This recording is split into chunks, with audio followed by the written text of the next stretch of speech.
Hey friends, welcome to the Victor Marx podcast with Victor Marx, founder of All Things Possible Ministries. Welcome to the show where we bring you real conversations facing life's hard truths, stories of redemption, and the latest from the front lines. Whether you're on the road, getting your day started, or finally settling in, we've got an exciting new episode planned for you. So let's dive into today's show. We can't wait to share with you the brand new release of Triggered, a documentary-style film that chronicles the struggles of PTSD recovery. In Triggered, renowned trauma expert Victor Marx, himself a victim of PTSD, takes us on a journey of hope, uncovering causes, symptoms, and treatment options for trauma victims.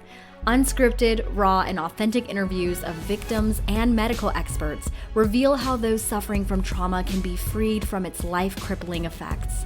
Be sure to visit victormarx.com to stay up to date with the latest details on Triggered the film and how you can help make a difference in the life of someone suffering from PTSD.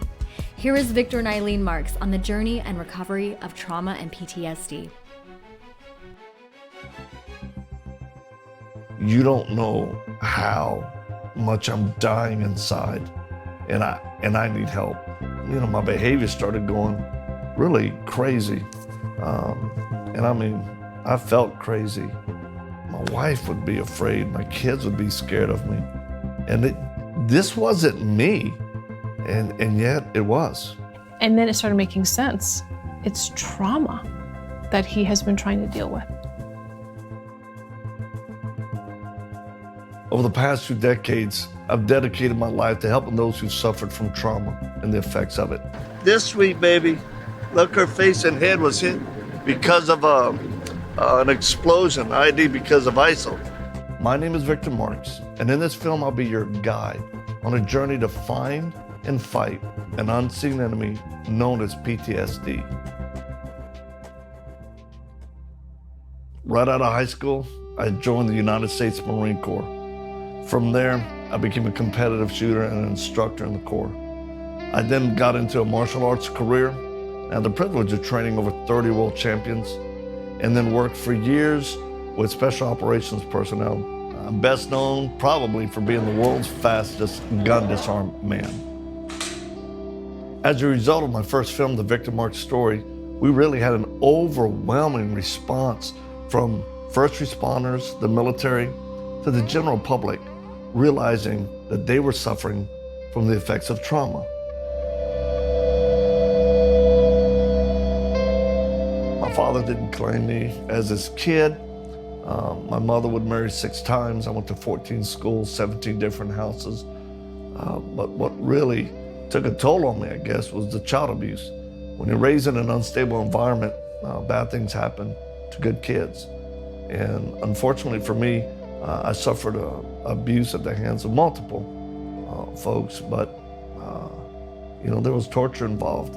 I know what it's like to be electrocuted or dunked in a tub till you pass out, only to be woken up on the bathroom floor to the abuser breathing into my mouth to resuscitate me. And I'll never forget my stepfather looked at me and said, "Don't you ever forget I'm the one that gives you life." For me, my life was perfect as an adult because I'd managed the trauma and compartmentalized it really well until, as a professional martial artist, I tore my hamstring off my hip. And it was extreme, and all of a sudden my identity was ripped from me.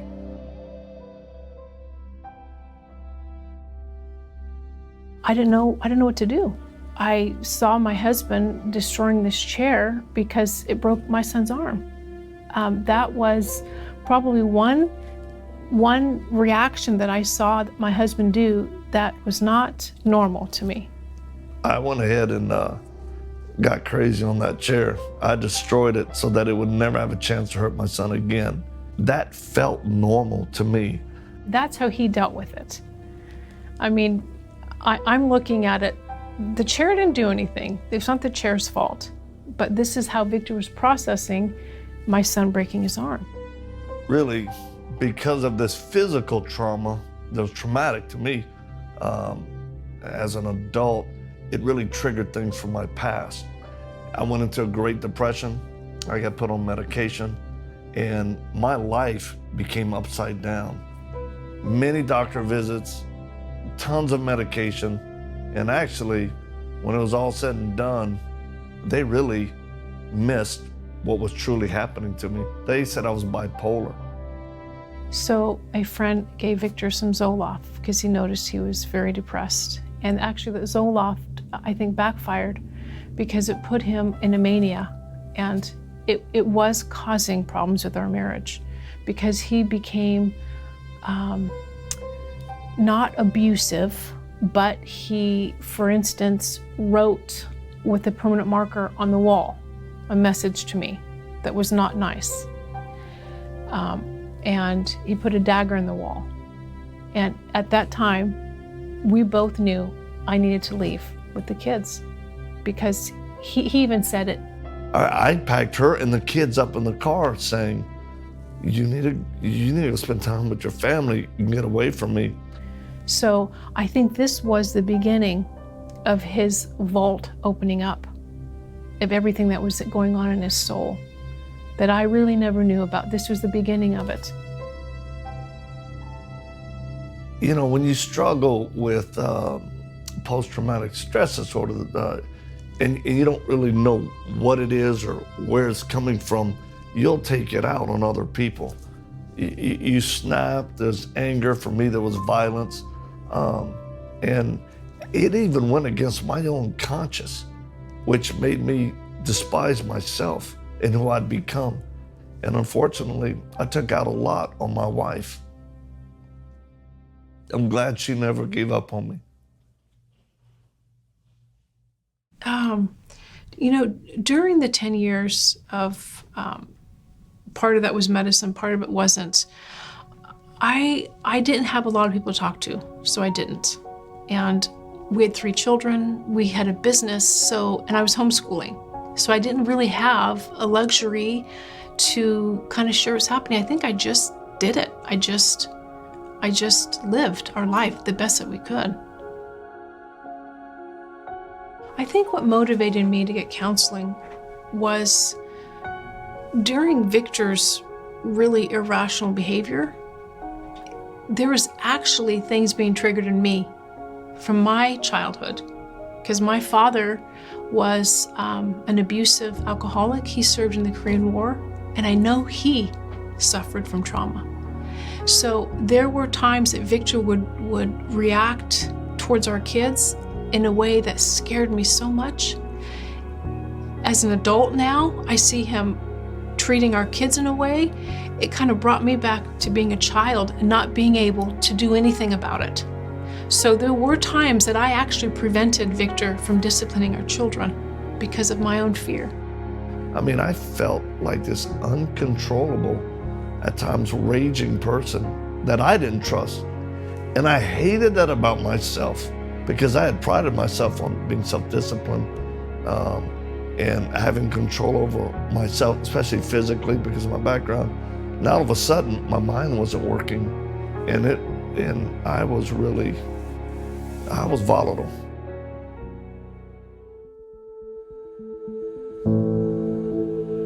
Finding the right counselor and doctor or team to help you is critical. One, you got to find somebody you can trust, who's experienced in what I call being a soul surgeon, understanding the effects of trauma on the brain. I mean, and the right medications. For me, they were just playing, pin the tail on the donkey. It seemed like I've been on Depakote, Depakine, Prozac, Zoloft, lithium, Buspar, Xanax. As a teenager, struggling, I did drugs, I drank, trying to really calm my brain down, when really you got to find the right person with the right treatment. And everyone's different, but there are some major similarities of how to treat PTSD. After Victor went through 123 visits, he was doing really well. I mean, he was consistent. He did not have any major issues. I did, however, notice when he started helping these women who were captured by ISIS going over to the front lines, that he started getting triggered again. And I think their stories once again, of the horrible things that they went through, it triggered his childhood again. The thing that got to me the most is looking into the eyes of a number of girls who had given up because of what they went through. It's very important, don't ever give up. When the times come that you feel like you want to give up, don't. But when I was young, I was tortured as a kid. لكن لما هو كان طفل صغير اتخطف واتعذب. And left for dead. Harvard did a study that some of the most acute levels of combat vets coming back that had acute levels of PTSD is actually related to their childhood. Because when you're a kid and bad things happen to you, you can't process it. So you just kind of compartmentalize it. And then later in life, when something tragic happens and your vault is cracked and things start coming out, that's when you start to present behaviors and challenges and issues as an adult. When it's really what you're going through right there, oftentimes is just a trigger for what happened to you as a kid. One of the greatest moments in my life with dealing all this craziness is when the right doctor looked at me and said, "You're not bipolar, you have PTSD." And believe me, that made the biggest difference in my life, identifying this unseen enemy.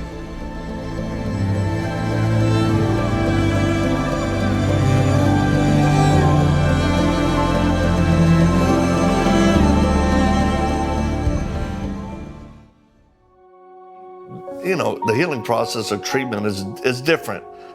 Some PTSD is acute. I would be put in that category, where some is not so much. It can be minor.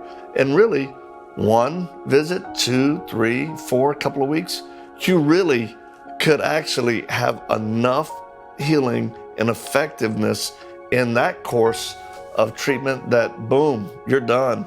It really has made a difference. The log jam's been undone. For other people who maybe have more of acute, like in my case, because of torture and other things, you gotta give yourself time. Don't give up on the process. And I used to hate going in to visit, to do to visit about my past unraveled things. It was like going to a dentist to get a root canal without anesthesia. But the reality is, every time I went, I felt better when I would leave. And it didn't always last, but I would go, oh my gosh, is this what it's like to breathe?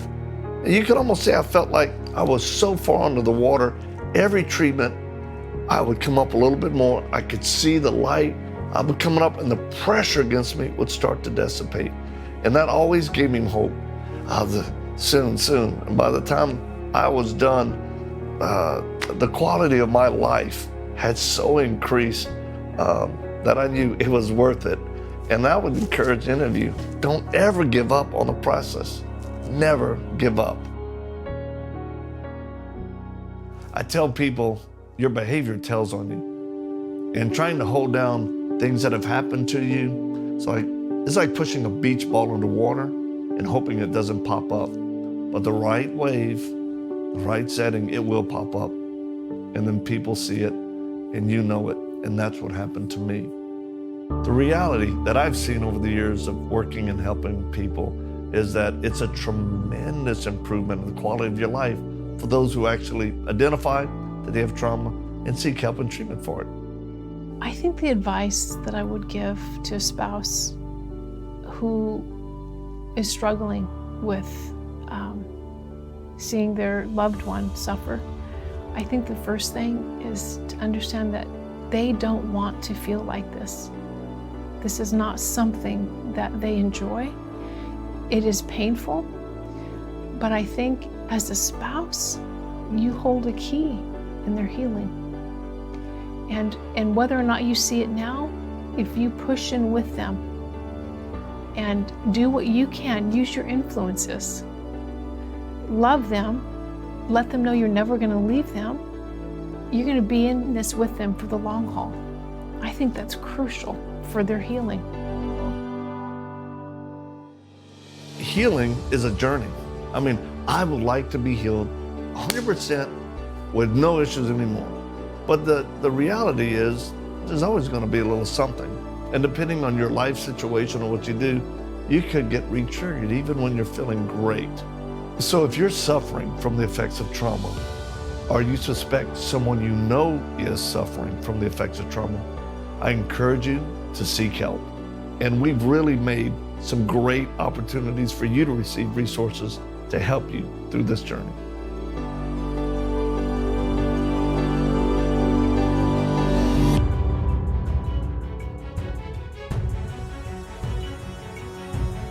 Thanks for joining us for today's episode release of Triggered. We'd love to invite you to follow along and check out the full screening along with additional resources beyond this podcast at victormarx.com. You can hear more about the work Victor and Eileen are doing around the world at Facebook, Instagram, and Twitter, all linked in the show notes below. Be sure to drop us a comment if this message has impacted you in any way, or if there's anything you'd like to hear more of. We're always encouraged to hear from you. Thanks for spending your time with us. Until next time.